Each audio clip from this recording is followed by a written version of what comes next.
Shalom para siswa kelas 12 yang terkasih.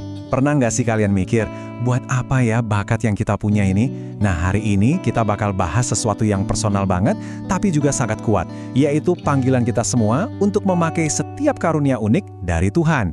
Bukan cuma buat diri sendiri, tapi juga buat bangsa dan negara kita. Oke, sebelum kita melangkah lebih jauh, coba deh renungkan dulu pertanyaan ini. Jawab dalam hati aja. Mungkin kamu jago main gitar, atau jago banget sama angka, atau mungkin kamu punya hati yang luar biasa buat nolongin orang lain. Apapun itu, percaya deh, itu semua bukan kebetulan. Itu adalah sebuah petunjuk. Yuk kita gali bareng-bareng apa makna di baliknya. Baik, pertama-tama kita samakan dulu persepsi kita. Talenta itu bukan sekedar jago di satu bidang atau hobi, bukan. Kita akan lihat ini dari kacamata yang jauh lebih dalam, yaitu sebagai anugerah ilahi. Sebuah karunia yang dirancang secara khusus oleh Tuhan untuk kamu. Ya, untuk kamu. Jadi, apa sih talenta menurut iman kita? Sederhananya, ini adalah karunia dari Allah. Bukan sesuatu yang kita bikin sendiri, tapi sebuah anugerah khusus yang dipercayakan kepada kita. Nah, kata kuncinya itu dipercayakan. Artinya, ada tujuannya kan? Yaitu untuk dikembangkan dan digunakan, bukan untuk disimpan.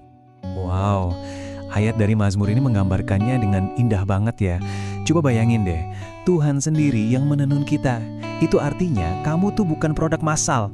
Kamu itu hasil karya tangannya yang dirancang secara spesifik, dahsyat dan ajaib. Dan semua karunia itu udah ditenunnya ke dalam diri kamu sejak kamu ada di kandungan. Nah, kalau kita udah sadar betapa dahsyatnya kita diciptakan, tentu kita bersuka cita. Tapi ada sisi lainnya, sebuah tanggung jawab. Ya, karunia itu dipercayakan ke kita bukan buat dipajang aja. Karunia itu harus kita kembangkan dan pertanggungjawabkan. Terus gimana caranya kita bertanggung jawab atas karunia itu? Tenang, ada 3 langkah praktis yang bisa jadi panduan buat kita. Gampang kok diingat, kenali, asah, dan gunakan. Jadi perjalanannya itu dimulai dari dalam diri kita dulu. Mengenali potensi yang Tuhan udah tanamkan. Begitu kita tahu apa itu, kita nggak berhenti di situ. Kita masuk ke langkah kedua. Kita latih, kita asah dengan disiplin. Dan puncaknya, tujuan dari semua ini, ya langkah ketiga. Kita pakai talenta itu untuk memberi dampak nyata bagi orang lain dan juga bangsa kita. Yuk, kita berhenti sejenak di langkah pertama ini. Coba tanyakan ini ke diri sendiri, tapi yang jujur ya. Sudahkah kamu benar-benar ambil waktu buat berdoa, buat merenung, buat tanya Tuhan karunia apa sih yang kau berikan kepadaku? Jawaban dari pertanyaan ini itu penting banget, karena inilah fondasi dari semuanya. Soalnya, cuma kenal atau sadar aja itu nggak cukup. Bakat itu ibarat bibit kecil di tangan kita. Potensinya luar biasa. Tapi bibit itu nggak akan pernah jadi pohon yang berbuah lebat kalau cuma didiamin aja. Butuh usaha, butuh latihan, dan kemauan belajar terus-menerus supaya bisa bertumbuh. Dan inilah puncaknya, seluruh proses mengenali dan mengasah tadi itu semua membawa kita pada satu tujuan akhir yang sangat mulia, panggilan hidup kita. Panggilan untuk mengabdi dan berkarya lewat talenta yang kita miliki, untuk kemuliaan nama Tuhan. Perumpamaan tentang talenta di Injil Matius ini pas banget. Tuhan digambarkan sebagai Sang Tuan mempercayakan hartanya, yaitu talenta kita, kepada kita. Pesannya jelas banget, Ia nggak mau kita mengubur talenta kita karena takut atau malas. Tuhan berharap kita bisa produktif dan melipat gandakan apa yang sudah Dia berikan. Dan visual ini nunjukin dengan jelas 2 pilihan yang ada di depan kita. Di sebelah kiri, pohon yang subur, berbuah lebat. Ini gambaran talenta yang dipakai, jadi berkat memuliakan Tuhan dan mengharumkan nama bangsa.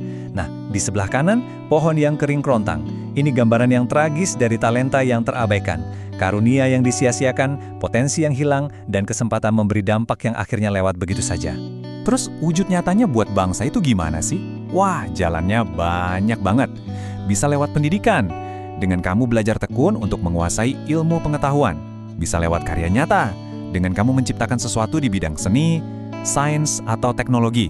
Atau bisa juga lewat pelayanan langsung di masyarakat, di mana kamu pakai keahlianmu untuk menolong orang-orang di sekitarmu.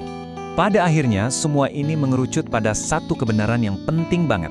Ketika kita memakai talenta kita dengan benar, itu bukan lagi sekedar kegiatan biasa. Itu menjadi sebuah kesaksian. Itu adalah bukti nyata dari iman kita yang hidup dan bekerja.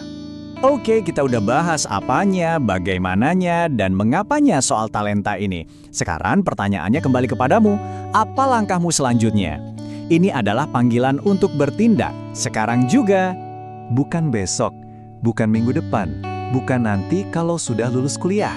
Pertanyaannya adalah, bagaimana kamu akan memulainya hari ini? Langkah kecil apa yang bisa kamu ambil sekarang juga untuk mulai menginvestasikan karunia Tuhan bagi sesama dan negaramu? Dan jangan merasa terbebani harus melakukan hal-hal besar seketika. Nggak perlu. Ingat prinsip ini, mulailah dengan setia pada perkara kecil. Setia belajar, setia berlatih, setia melayani dengan apa yang ada di tanganmu saat ini. Percayalah, Tuhan melihat kesetiaan itu dan Ia akan mempercayakanmu hal-hal yang jauh lebih besar lagi. Terima kasih sudah menyimak. Ingat ya, talenta di dalam dirimu adalah kepercayaan dari Tuhan untuk bangsa ini. Jadi, teruslah kembangkan untuk kemuliaan namanya. Tuhan Yesus memberkati.